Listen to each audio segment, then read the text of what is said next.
কক্সবাজারের উখিয়ার ইরানিতে সাবেক মার্কিন রাষ্ট্রদূত পিটার হাসের সঙ্গে বৈঠক করেছেন জাতীয় নাগরিক পার্টির শীর্ষ নেতারা। এমন গুঞ্জনে রাজনৈতিক অঙ্গনে চলছে আলোচনা সমালোচনার ঝড়। বলছেন, নির্বাচন সামনে দেখেই কি এই বৈঠক করেছেন এনসিপির শীর্ষ নেতারা?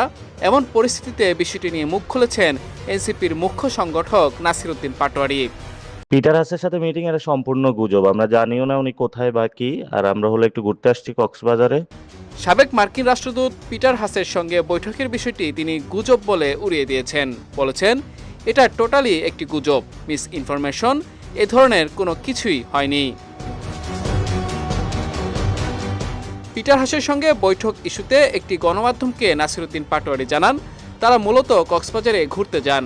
হোটেলে চেক ইন করে এরকম সংবাদ জানতে পারেন তারা। তবে এটি সম্পূর্ণ গুজব, এরকম কিছুই ঘটেনি বলে দাবি করেন এনসিপির এ নেতা। এর আগে কক্সবাজারে একটি হোটেলে ঢাকায় নিযুক্ত সাবেক মার্কিন রাষ্ট্রদূত পিটার হাসের সঙ্গে বৈঠক করেছেন জাতীয় নাগরিক পার্টির শীর্ষ নেতারা। এমন খবর বিভিন্ন গণমাধ্যমে ছড়িয়ে পড়ে।